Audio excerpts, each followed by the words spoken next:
You know that feeling, right? Wanting to speak English fluently, just naturally, confidently, letting thoughts flow without getting stuck. Oh, absolutely. It's such a common goal. Searching for words, worrying about mistakes.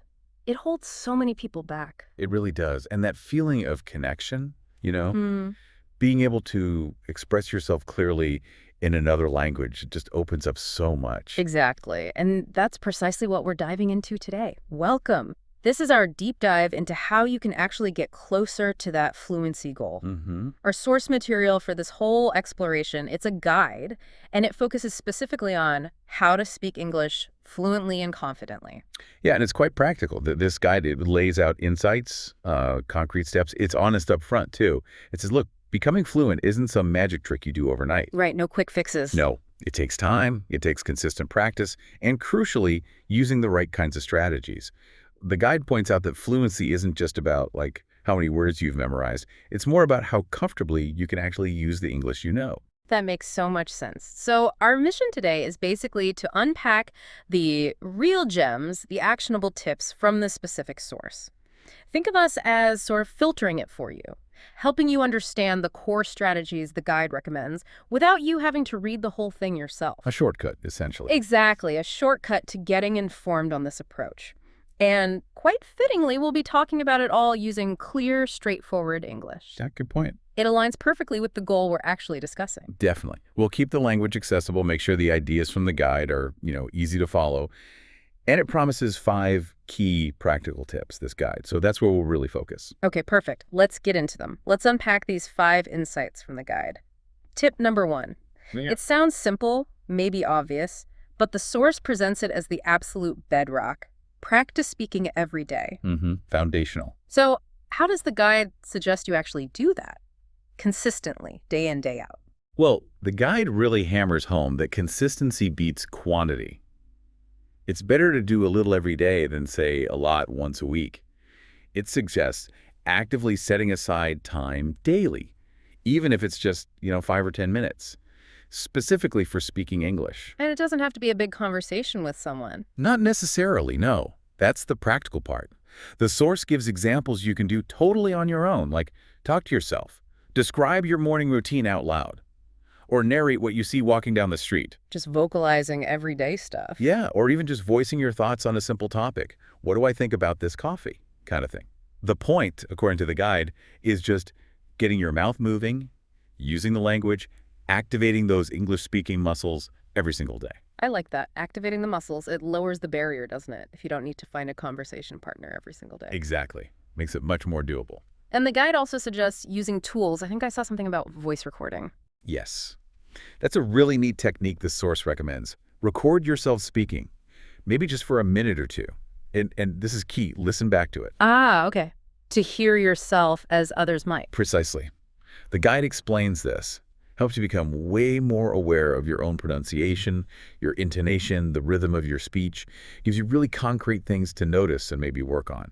Huh? So the big message for tip 1 is small, consistent speaking sessions. Yeah. They build familiarity. They build comfort over time. That's the foundation. Got it. Tip 1, daily speaking practice, even if it's just you and your voice recorder. Okay. Moving on. Here's one that I think trips up a lot of learners. The guide tackles it directly. Tip number 2 is think in English. Ah, yes, the translation trap. Right. Trying to stop translating everything from your native language in your head first. How does the source say you should even start trying to do that? It sounds hard. It acknowledges it's a shift, definitely. Yeah. But the guide says, start really small. Don't try to think complex philosophical arguments in English right away. Okay, so simple stuff first. Super simple. Start with basic internal thoughts. Little observations, things like, I need to drink some water, or, okay, time to go, or, this music is nice. Just tiny thoughts. Like narrating your immediate actions or feelings, but silently inside your head in English. Exactly that. And the guide suggests you then gradually, slowly increase the complexity as you feel more comfortable. The key thing is the attempt.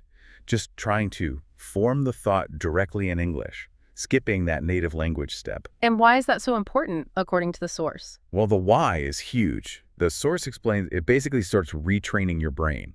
You're teaching it to process information in English directly.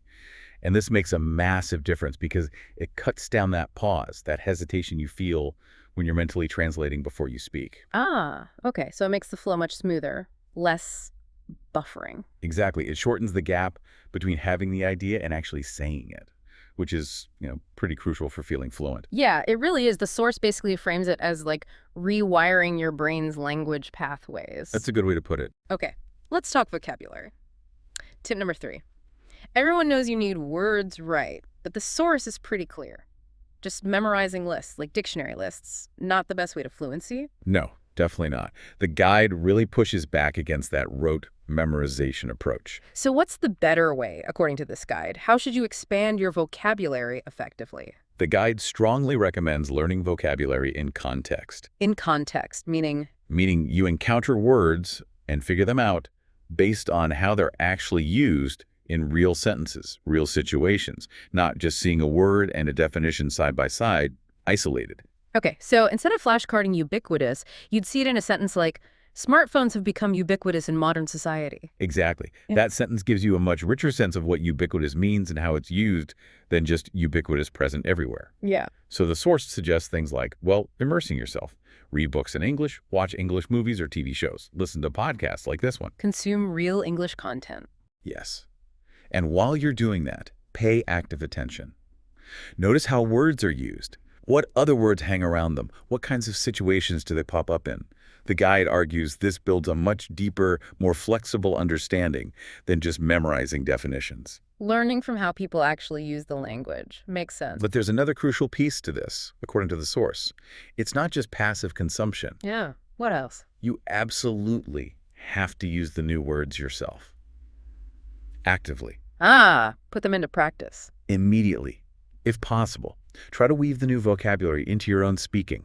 Use it when you're writing emails or messages. Why is that step so critical? The source explains that actively using the words is what really locks them into your long-term memory. It cements your understanding of how to use them correctly, much more than just seeing or hearing them ever could. So it's a cycle. Encounter in context, understand the usage, then actively use it yourself. That's the powerful loop the source describes. That's how you make the words truly yours, not just things you recognize. Right.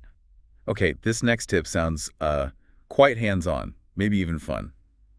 Tip number 4 from the guide. Imitate native speakers. Mm-hmm.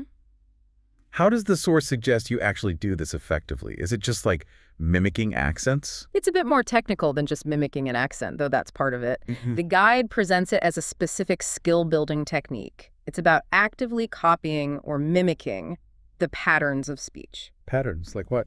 Like intonation, the rise and fall, the melody of the voice, and the stress, which syllables get emphasized, and also the rhythm, the overall flow and timing of how native speakers talk. Okay, so it's more than just pronunciation of individual words. It's the music of the language. Exactly, the music and the rhythm. So how do you practice this imitation then, based on the guide? The guide offers a pretty clear method. Find a short audio or video clip, something with native speakers talking naturally. Could be a bit from a movie, a TV show, maybe part of an interview or a speech. Short being key, probably. Yeah, keep it manageable. Then listen really carefully, not just to what they say, but how they say it. Focus on those sounds, the melody, the flow, and then you repeat it. Try to match the speaker's pronunciation, their tone, their rhythm as closely as you possibly can, word for word, sound for sound. Does the guide have a name for this? It does. The source calls this technique shadowing. Shadowing, like you're their vocal shadow. Exactly. You're following right behind their voice, trying to replicate it in real time or immediately after. And the benefit of doing this shadowing. The guide explains the key benefit is that it helps you internalize the natural sounds and flow of English. It makes your own speech start to sound more authentic, more natural over time. Plus, it really sharpens your listening skills too, because you have to pay such close attention to detail. And obviously, it improves your speaking production directly. Shadowing. Okay, that's a great practical technique. Improves listening and speaking.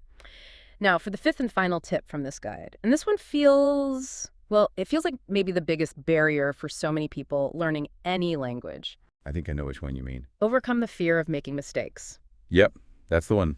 The big mental block. What's the core message here? What's the advice from the source on tackling this fear head on? The guide is super direct about this. It basically says, this fear. It's probably the main thing stopping you from speaking confidently and actually getting better. If you're terrified of saying something wrong, you just clam up. You avoid speaking altogether. Which completely stalls your progress, right? You Okay. can't get better at speaking if you don't speak. Exactly. So the source offers this really important reframe. It says, mistakes are not failures. Stop seeing them that way. Okay, so what are they then? They are completely natural, totally normal, and actually essential part of learning anything new, especially a language. The guide encourages you to try and see mistakes as feedback, like little signposts showing you what you might need to focus on next. Embrace them. See them as chances to improve. So shift your mindset from I must be perfect to I'm learning through trying and messing up is part of trying. That's precisely it. And the guide also gives some important reassurance on this point. It says, look, most native English speakers, they get it. They understand you're learning. They're not judging every little error. Generally, no. The source suggests they usually appreciate the effort you're making to communicate in their language. They tend to be supportive, not critical. The goal is usually just understanding each other, not perfect grammar every time. That's actually really comforting to hear. Take some pressure off. It really does. And the source also has practical advice here, too. It suggests finding supportive places to practice. Like what? Maybe find language exchange partners, other people who are also learning, who understand the process. Or join conversation groups where the vibe is about practice and encouragement, not judgment. The guide says these kinds of environments give you a safer space to just try things out, make those inevitable mistakes without feeling constantly evaluated. Makes sense. Find your safe space to practice. Okay, so let's quickly recap these 5 big strategies from the guide. We've got 1, practice speaking consistently every day.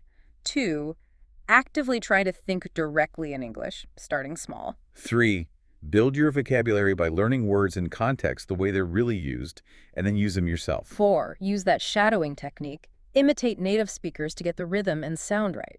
And 5, crucially, acknowledge that fear of mistakes, but see them as learning opportunities and don't let them paralyze you. So the guide gives us these practical steps, but how does it suggest kind of pulling it all together? What's the bigger picture message? Yeah, the guide wraps up by reinforcing a broader perspective.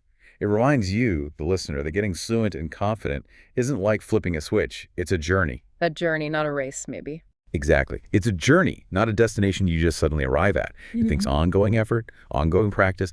The source emphasizes that every little step you take using these strategies that we talked about, Right. each one builds your skill, your ability, and maybe just as importantly, it builds your self-assurance, your confidence. Right. Small steps add up. They really do. So combining that daily practice, the thinking in English, the contextual vocab, the imitation, managing the fear, doing all that with patience and persistence, that's what leads to steady, noticeable improvement over time, according to the guide. And it also encourages you to, celebrate the small victories along the way. Notice your progress. I like that. Be patient, be persistent, and acknowledge when you do make progress.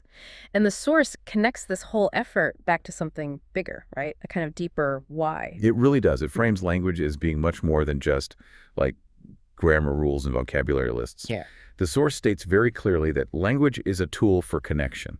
Yes. And by actively working to improve your English, using these tips, you are, this is a direct quote, opening doors to countless opportunities. Wow. Connection and opportunity. That really puts the effort into perspective, doesn't it? It does. It's not just about, say, passing an exam or getting a job requirement ticked off. It's an investment in your ability to connect with more people, understand different perspectives, access new ideas, new experiences. It gives a really strong motivating reason why you'd put in the daily effort these tips require. It reframes the whole process. So just to bring it all home again, Yeah. the core strategies from the source are clear. Make speaking English a daily habit, even if brief. Train your brain to bypass translation, think directly in English. Learn words deeply, in context, and actively use them yourself. Use shadowing to mimic native speakers and sound more natural. And please, please embrace mistakes as stepping stones, not roadblocks. And always remember, as the source keeps saying, it's a process, it's a journey. Every single time you practice, every time you try to communicate, you are moving forward, step by step. Okay, so building on that really powerful idea from the source language as a tool for connection, and also the idea of enjoying the process. Here's a final thought for you to consider. What if we really leaned into that? What if we stopped seeing learning English mainly as this task, this chore of mastering rules and memorizing lists, And instead, and instead truly saw it as building bridges, actual bridges of communication, connecting us with people all over the world, unlocking totally new possibilities, new friendships, new ways of seeing things for ourselves? that changes everything, doesn't it? It turns the hard work into, Yeah, well, an adventure. it really does. A much more exciting way to look at it. Well, thank you so much for joining us on this deep dive today, exploring these practical strategies for speaking English more fluently and confidently, all based on our source guide. Yes. And we genuinely hope these tips we've unpacked are helpful for you for your own English learning journey. We hope they give you some concrete things to try. Keep practicing, keep learning, keep connecting, and really try to enjoy the process of speaking. Goodbye for now.